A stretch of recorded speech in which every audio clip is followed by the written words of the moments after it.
que nous appelons le programme de développement économique et social des villes secondaires exposées à des facteurs d'instabilité phase 2.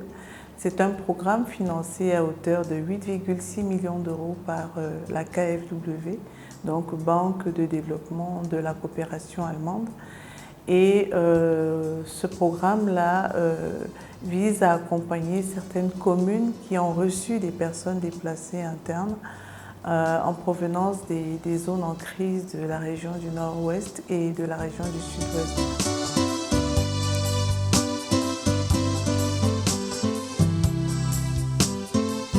À ce jour, le PRODEV 2 a construit 16 salles de classe dans 5 communes.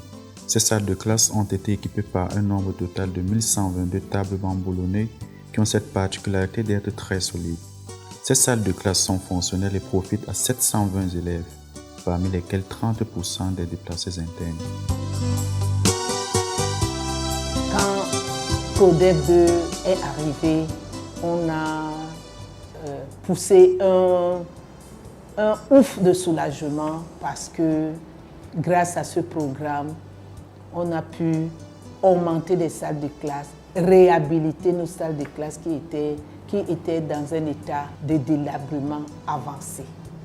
Aujourd'hui, grâce à PRODEV 2, l'école a été entièrement réhabilitée, rénovée, si je peux le dire, et les enfants se portent bien et fréquentent ou fréquenteront dans des salles de classe vraiment saines.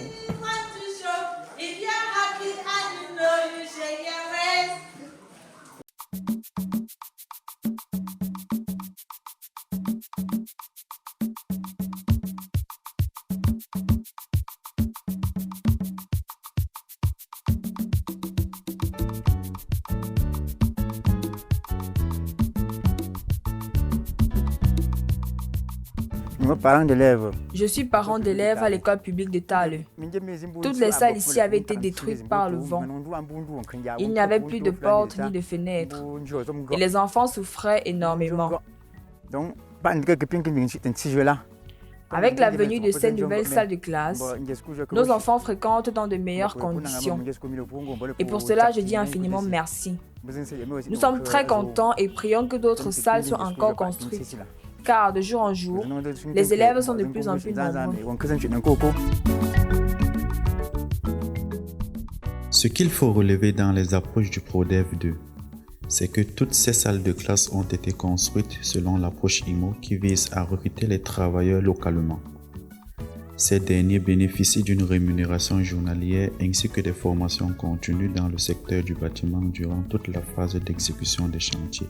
Avec la venue massive des déplacés internes, nous, avec la collaboration des maires, on s'est déployé sur le terrain et on a pu les insérer dans tous nos projets. En fait, je fais allusion premièrement à ce joli bâtiment d'école publique de Nkelou où pour cette réalisation, il a fallu qu'on recrute ces jeunes déplacés internes qui étaient dans la commune et n'avaient même pas de quoi manger. Grâce à ce bâtiment, non seulement aujourd'hui, ils peuvent se nourrir, mais ils peuvent également demander de l'emploi ailleurs parce qu'au passage, on a renforcé leur capacité. D'autres sont même sortis faire ailleurs et nous, on nous félicite. Au total, nous avons permis, grâce à cette initiative, à 300 personnes, dont 110 déplacés internes, de gagner de l'argent et de financer leurs petits projets générateurs de revenus.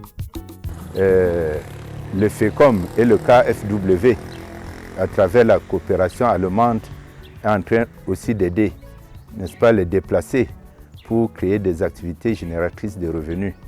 Parce que les aides seules ne peuvent pas suffire, alors on doit pourvoir aux déplacés, aux désœuvrés, des moyens qui leur permettent de se débrouiller d'eux-mêmes pour ne pas tout attendre des autres.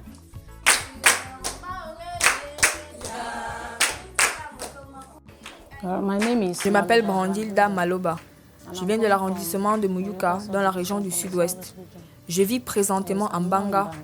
Étant à Muyuka, je vivais de mon restaurant avant que la crise ne débute. Alors là où je vivais, ils ont brûlé nos maisons et ils ont emporté tous nos biens. Nous n'avons pas eu d'autre choix que de partir et de venir ici pour essayer de survivre.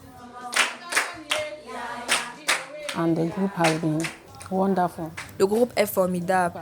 Le groupe nous a aidés parce qu'il nous a permis d'avoir du travail dans les plantations. Nous désherbons, nous fabriquons du tapioca, nous faisons des miondo, ce qui nous permet de faire des économies et de résoudre nos problèmes. Le PRODEV 2, grâce à d'autres initiatives, a accompagné des personnes sur le développement des activités génératrices de revenus. À ce jour, 84 personnes, dont 30% des déplacés internes, vivent de ces activités et sont très reconnaissantes vis-à-vis du PRODEV 2. L'association a pour but de former les jeunes, essentiellement les jeunes déplacés internes, comme nous en avons 8 en notre serre actuellement. Nous avons commencé avec 5. Aujourd'hui, ils sont déjà 8. Nous sommes vraiment très contents de recevoir ce don matériel parce qu'auparavant, nous travaillions de manière artisanale. Mais aujourd'hui, avec la venue de ces machines, nous parvenons à produire des ouvrages de qualité meilleure qu'auparavant. My name is Nkencho Apollo. Je m'appelle Kenshu Apollo. Je viens de la région du Nord-Ouest. Je suis très heureux parce que lorsque j'arrivais en Konsamba, je ne savais quoi faire. Et j'ai découvert ce groupe qui m'a permis d'apprendre ce métier, qui me permet à présent de nourrir ma famille. J'arrive par moi-même à avoir de petits boulots. Je suis vraiment reconnaissant. Je remercie Dieu, je remercie nos donateurs. Je ne sais quoi dire car je suis très content. Dans le cadre du renforcement institutionnel des communes, nous avons pu former et accompagner 50 agents communaux à l'appropriation des outils, démarches et instruments de production des infrastructures en format IMO. Moi, je suis Célian Imelong, le chef service technique de la commune de Kongzem dans le département de la Ménois. En ce qui concerne la formation sur la méthode IMO, vraiment, elle nous a aidés. On avait quelques petites connaissances, mais là maintenant, nous sommes capables de suivre ou bien de conduire un projet IMO en bonne et due forme, en commençant par le recrutement du personnel qualifié, non qualifié, des ouvriers et leur suivi au chantier, accompagné de leur formation pour enfin obtenir des projets en bonne et due forme, mais aussi obtenir une main-d'œuvre qualifiée, formée à la fin des projets. Ce qui a été davantage important lors de cette formation, c'est que dans le cas spécifique des projets PRODEV, on aura des ouvriers qui, à la fin du projet, seront insérés. Donc ça, c'est quelque chose de particulier.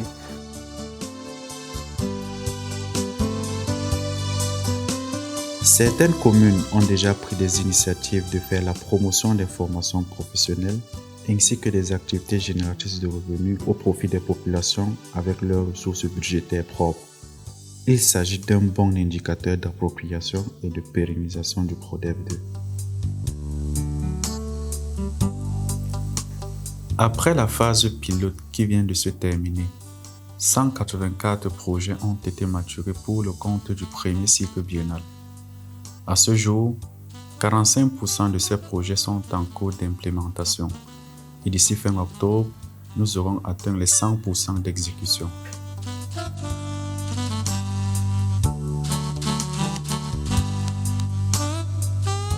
À l'image de la phase pilote, nous escomptons pour cette phase du premier cycle biennal qui vient de démarrer, générer plusieurs résultats allant dans le sens de l'accroissement de l'intégration socio-économique et de l'autonomisation des personnes vulnérables ciblées par le projet. Il en est de même de l'optimisation des capacités institutionnelles de nos communes partenaires.